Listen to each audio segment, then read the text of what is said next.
We'll, we will have the Springfield Township Board of Trustees meeting. It is January 14th, 2020 at 5:30 p.m. Mr. Burning, may we please have the roll call? Yes. Ms. Davis. Present. Mr. Burning. Present. Mr. Honlaw. Present. All the trustees are present. Next, would everyone please join me, stand and join me for the Pledge of Allegiance. I pledge allegiance to the flag of the United States of America and to the republic for which it stands, one nation, under God, indivisible, with liberty and justice for all.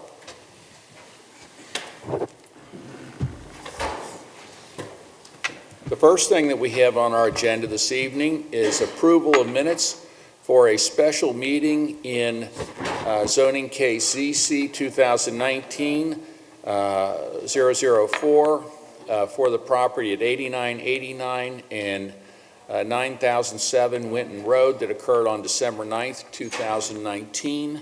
We also have minutes from our regular session on December 10th, 2019, a special meeting for a bid opening on December the 18th, 2019, and our regular work session organizational meeting which occurred on December 19th, 2019. Do we have a motion to approve the minutes? So moved.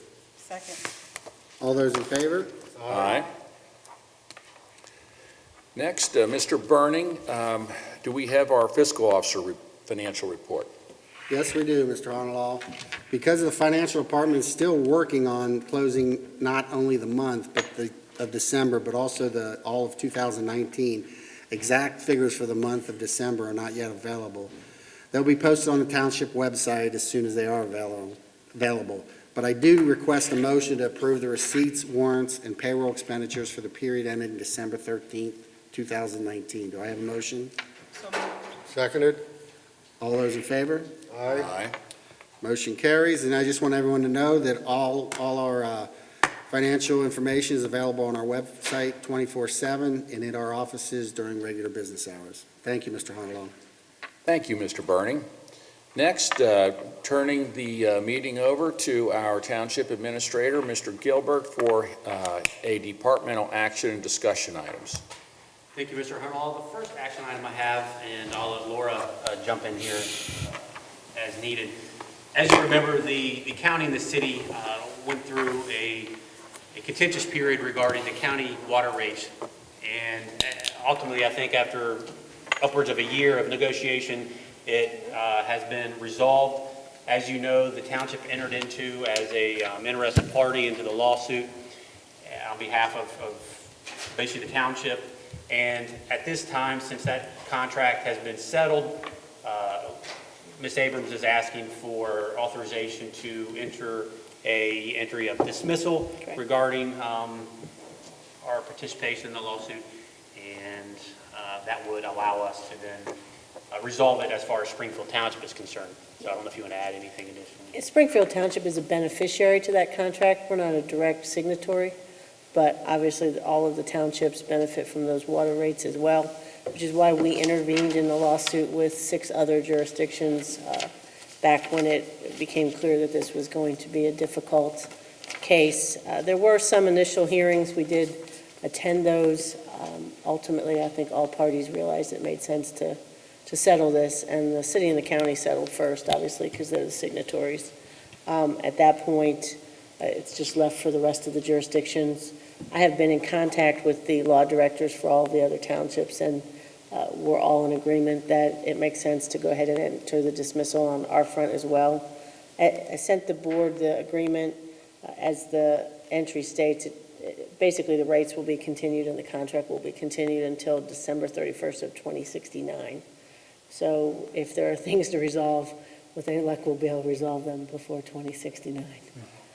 So I'm not sure which ones of us want to still be here then, but Many of us will be here, yeah. I'm not sure. Well, I wish longevity to everyone, so maybe we'll all be signing it. But at this point, I believe it's appropriate to enter the entry of dismissal. I just need your authorization to do so. Do we have a motion? So moved. Second. All those in favor? Aye. Aye. Motion carries. I do want to take just an opportunity. Laura, as always, to thank you for your input and guidance in this case. This was a very important case. It was we've all seen our sewer rates go sky high, and this was going to be water rates on top of that. So this was a big thing. We can thank the county commissioners for calling the city of Cincinnati to task on this thing. It was something, and the other 6 jurisdictions townships that joined into the suit, it made a difference when we were down in front of Judge Woolman, I think. Absolutely, and the yeah. county sent thanks to the law directors, but obviously to the boards who authorized us to pursue it, saying believe it made a difference in negotiations, because it was going nowhere, and then all of the jurisdictions united in the case. Yeah. So I do believe it was helpful, Sometimes there's power in numbers. absolutely. Thank you, Mr. Hall. Next on the action item list is, as the board is aware, back on December 18th of 2019, we received bids for the project to remodel the interior of the Grove Banquet Hall, the Community Arts Center, as well as the potential of constructing an outdoor amphitheater here on the Civic campus. While the bids were somewhat exploratory in nature to determine how much actually it would cost to make those improvements, we received 2 bids, one from Graybach LLC and one from Schrute and Zimmerman. Graybach had a combined bid of just over $2.2 million, which included everything, both the interior remodeling as well as the construction of the outdoor amphitheater. And Schrute and Zimmerman submitted a bid of just under $1.3 million to remodel the interior of those 2 facilities. After significant conversation and much thought and consideration, I think it's our recommendation that the board award the bid to Schrute and Zimmerman for the interior remodeling of the Grove Banquet Hall and the Community Arts Center. As the board is aware, those are 2 facilities that are in desperate need of renovation. They provide a valuable benefit to the township as far as meeting space and providing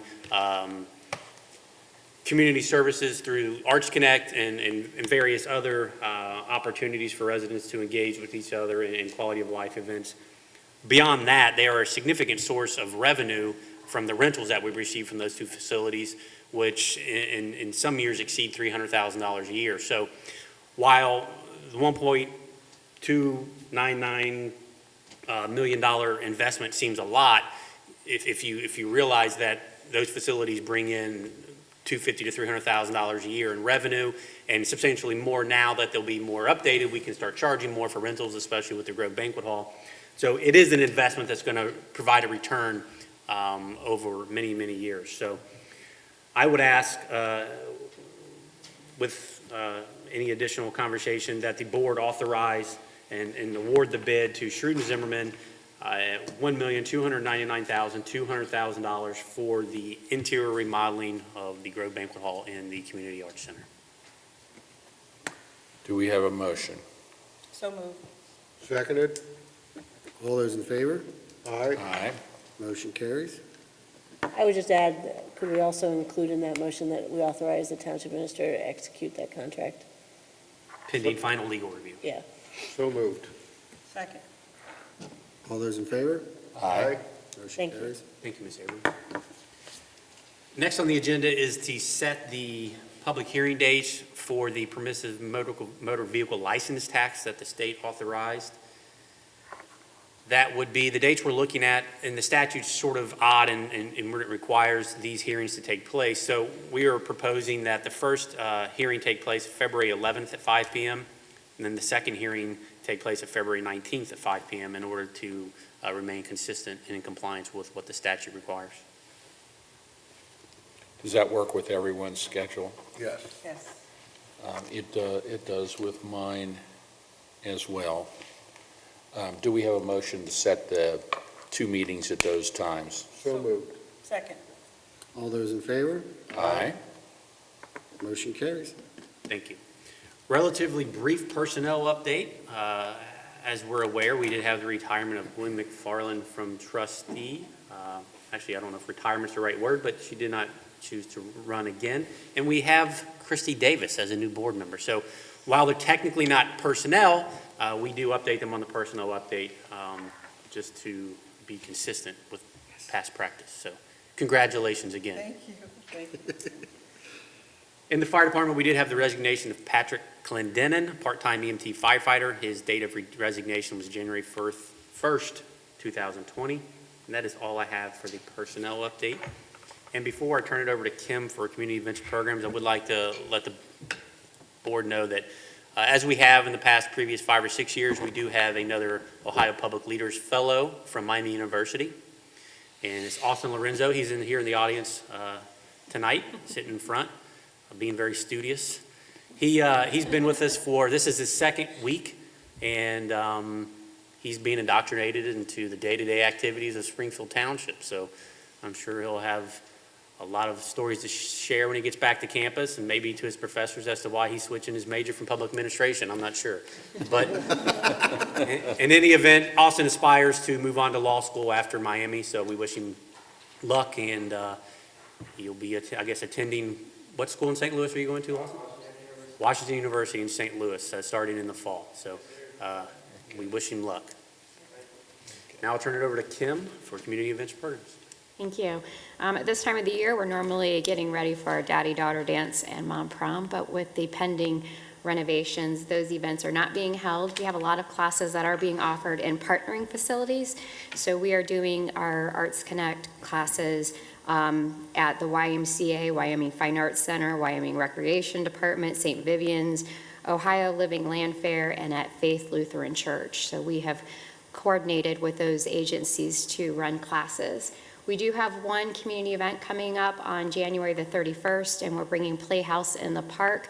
They're doing the show Stuart Little, and we are going to the Wyoming Fine Arts Center. They are our community partner with that to run that free program at 7:00 p.m. Okay, Kim, thank you very much. Thanks, Kim. The board has copies of the departmental activity reports. Unless there are any questions regarding those, that does conclude my report. All right, thank you, Mr. Gilbert. Next, moving on to board resolutions this evening. The first resolution we have is Resolution Number 7, 2020. This is a resolution amending Resolution Number 114, 2018 to remove duplicate parcels from the schedule of assessment and certifying the same to the Hamilton County Auditor. Do we have a motion? So moved. Second. Ms. Davis. Aye. Mr. Burning. Aye. Mr. Honolo. Aye. Resolution carries. Next, we have Resolution Number 8, 2020, authorizing the private sale of unneeded and unfit for use property in the Community Arts Center. Do we have a motion? So moved. Second. Ms. Davis. Aye. Mr. Burning. Aye. Mr. Honolo. Aye. Resolution carries. Next, we have Resolution Number 9, 2020, granting approval for a zoning map amendment for listed parcels from R2 Residence District to SPPUD, Special Purpose Planned Unit Development, and approval of a preliminary development plan. This is for the property over on Daly Road, just west of, or it's on Compton Road, just west of Daly. We had a meeting last night, and this will be for the Ken Anderson Alliance, who's building a facility in Springfield Township for disabled people. Do we have a motion? So moved. Second. Ms. Davis. Aye. Mr. Burning. Aye. Mr. Honolo. Aye. Resolution carries. Next, we have Resolution Number 10, 2020, declaring nuisances pursuant to Ohio Revised Code Section 505.87 at various listed properties within Springfield Township and authorizing statutory actions necessary to abate the nuisances. Do we have a motion? So moved. Seconded. Ms. Davis. Aye. Mr. Burning. Aye. Mr. Honolo. Aye. Resolution carries. Next, we have Resolution Number 11, 2020, establishing assessment for abatement of nuisance and certifying the same to the Hamilton County Auditor. Do we have a motion? So moved. Seconded. Ms. Davis. Aye. Mr. Burning. Aye. Mr. Honolo. Aye. Resolution carries. Next, we have Resolution Number 12, 2020, establishing assessment for abatement of dangerous property condition and certifying the same to the Hamilton County Auditor. Do we have a motion? So moved. Seconded. Ms. Davis. Mr. Bruning. Aye. Mr. Honolo. Aye. Resolution carries.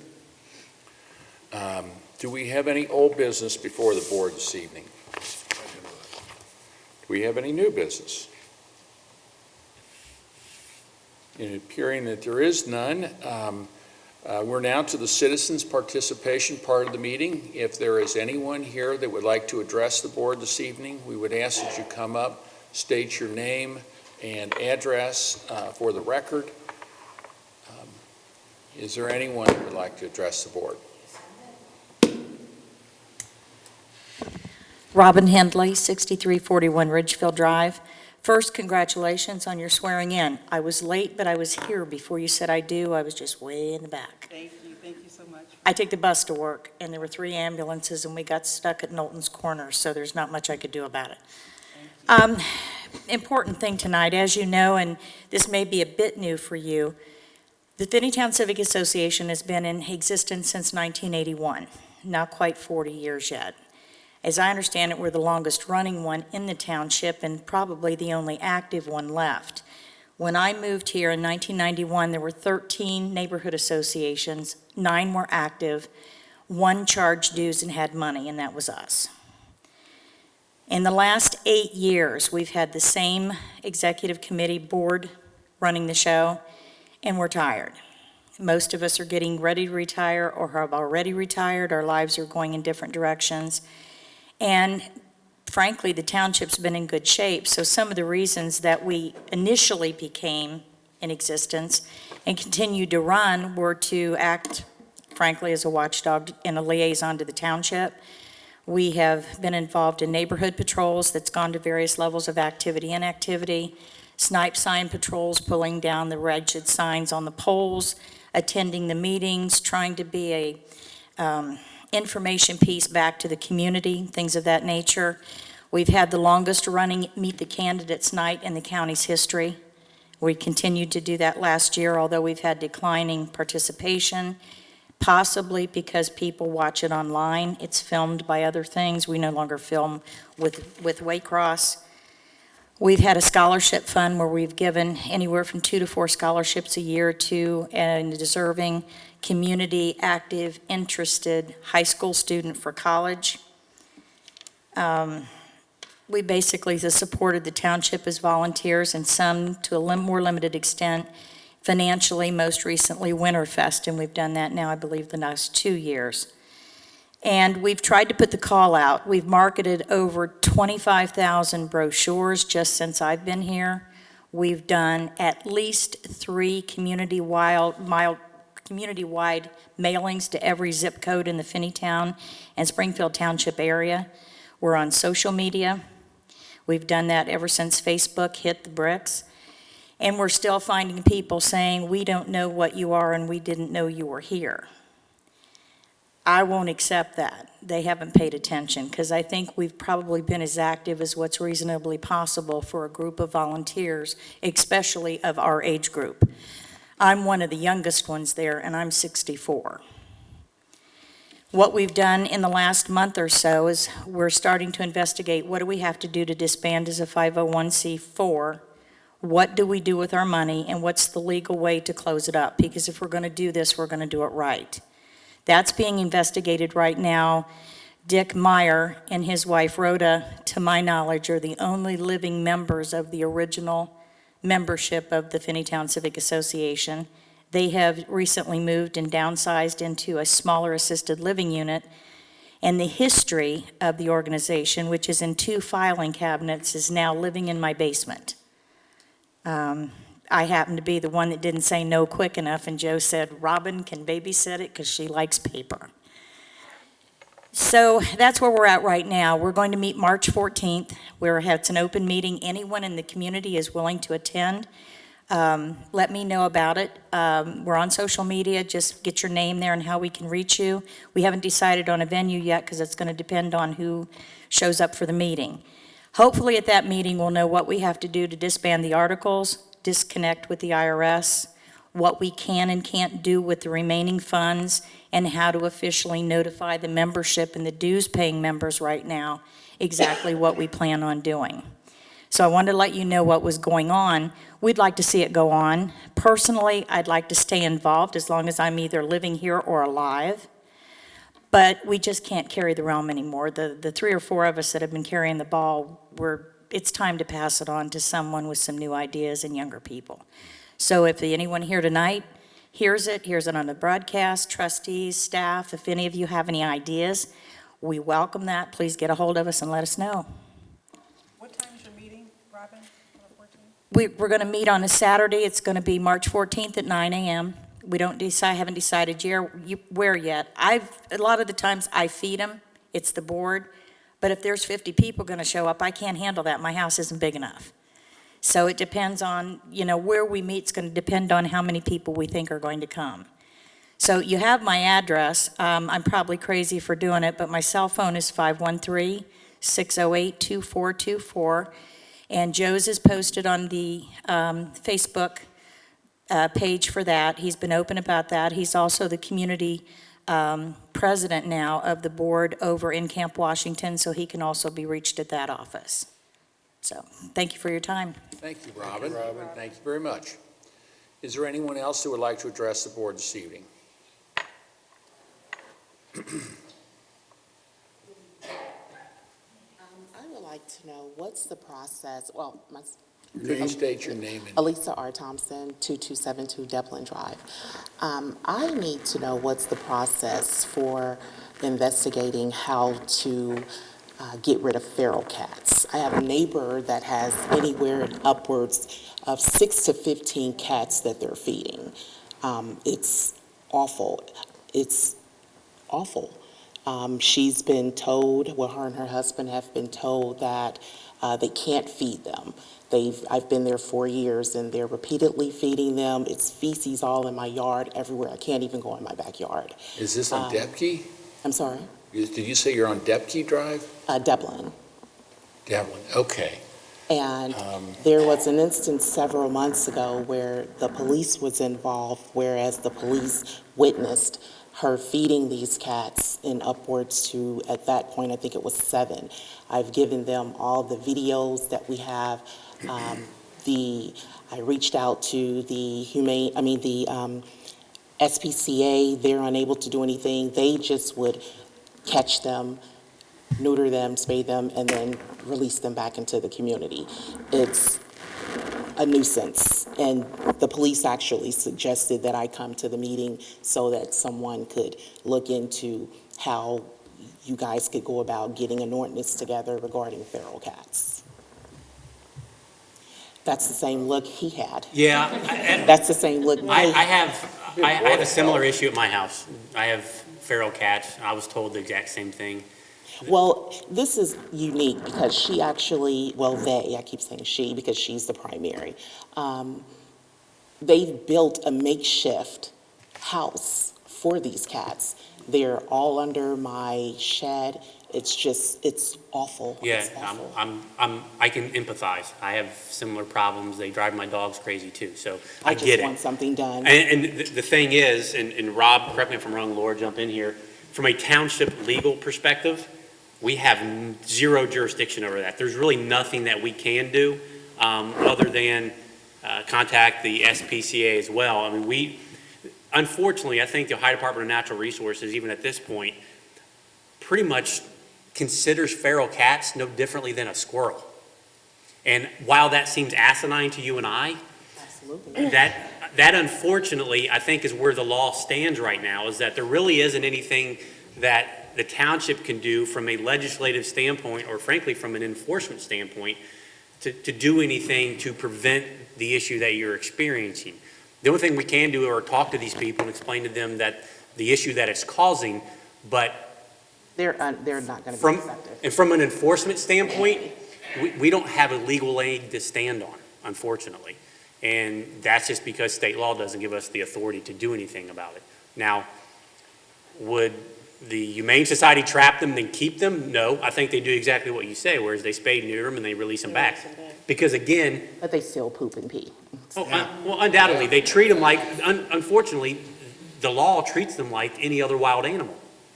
Well, ironically, I looked that up. and I'm not for certain whether or not this is a township, but Garfield Heights, Ohio, a woman was incidentally spent some time in jail for this. Yeah. So is it just because it's a township, or? Yes. Well, it's just because it's a township, and frankly, I would have to know more about that case, but my understanding would probably think that they did it under zoning, Okay. and they considered them to be her cats as opposed to wild animals, and then I agree with that. they gave her a violation for letting her domesticated, her owned animals run free, or having maybe too many beyond what the code allows for, is probably what happened. But you would have to prove that they're actually hers. And how you do that is a mystery to me. I have the video.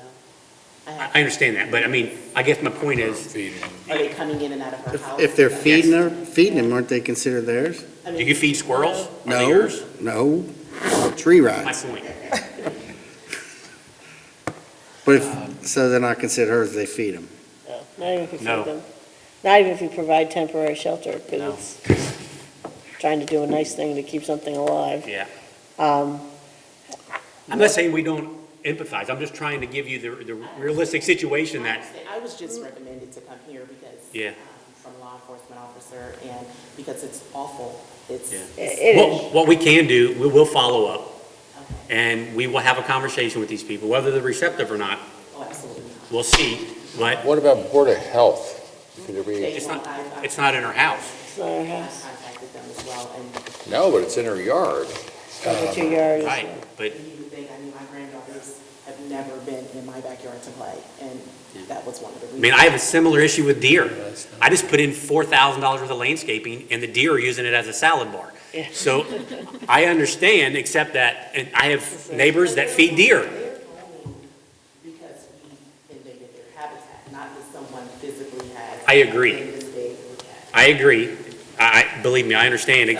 So we will follow up legally. We'll do what we can, which is admittedly very little, unfortunately.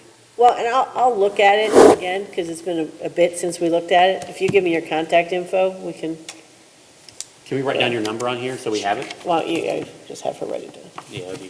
that it's not on the. It's not on the film. or- The issue is, I mean, charter municipalities can do a lot of things that, like, regular villages and cities can't, and we can't.